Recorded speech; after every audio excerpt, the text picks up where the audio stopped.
Hi friends, നമുക്കിന്ന് ഗോതമ്പ് മാവിലൊരു drink ഉണ്ടാക്കാം. ഈ ചൂട് കാലത്ത് ഈ ഒരു ഡ്രിങ്ക് കഴിക്കുന്നത് വളരെ ആരോഗ്യകരമാണ്. അതിനായി ആദ്യം തന്നെ കുറച്ച് ഗോതമ്പ് മാവ് എടുക്കാം. കുറച്ച് ഗോതമ്പ് മാവ് എടുത്തതിന് ശേഷം അതിലേക്ക് പാലൊഴിച്ച് നന്നായിട്ട് ഇളക്കി വയ്ക്കാം.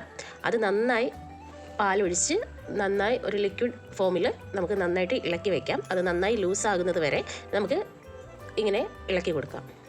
ഇപ്പോൾ പാലും ഗോതമ്പും നന്നായിട്ട് മിക്സ് ആയിട്ടുണ്ട്. അത് നല്ല ലൂസായിട്ട് വന്നിട്ടുണ്ട്. അങ്ങനെ ഇത് നമുക്ക് മാറ്റി വയ്ക്കാം.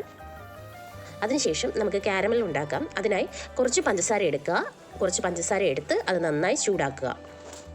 ഇപ്പോൾ നമ്മൾ പഞ്ചസാര ഇട്ട് കൊടുത്തിട്ടുണ്ട്. അത് നന്നായിട്ട് ചൂടാക്കി അതൊരു ബ്രൗൺ കളറായി വരട്ടെ. കാരമൽ നമുക്ക് അങ്ങനെ തയ്യാറാക്കിയെടുക്കാം. അങ്ങനെ പഞ്ചസാര ഇപ്പോൾ നന്നായിട്ട് ചൂടാകുന്നുണ്ട്.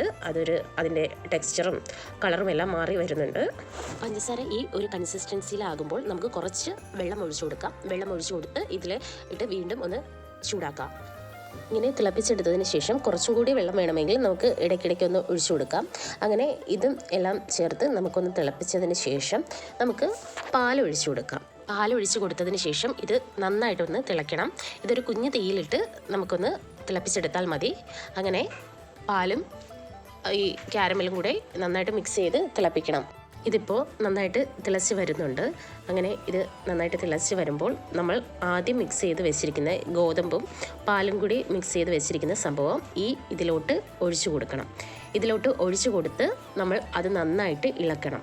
നന്നായിട്ട് ഇളക്കിയാൽ മാത്രമേ നമ്മൾ വിചാരിക്കുന്ന കൺസിസ്റ്റൻസിയിൽ നമുക്കിത് എടുക്കാൻ പറ്റത്തുള്ളൂ. ഇനി നമുക്ക് ഇത് ആദ്യം മിക്സ് ചെയ്ത് വെച്ചിരിക്കുന്ന ഗോതമ്പ് മാവും പാലും കൂടെ ആ സംഭവം ഇതിലോട്ട് നമുക്ക് ഒഴിച്ചു കൊടുക്കാം. ഇതിലോട്ട് ഒഴിച്ചു കൊടുത്തതിന് ശേഷം ഇത് നന്നായിട്ടൊന്ന് തിളപ്പിച്ചെടുക്കാം.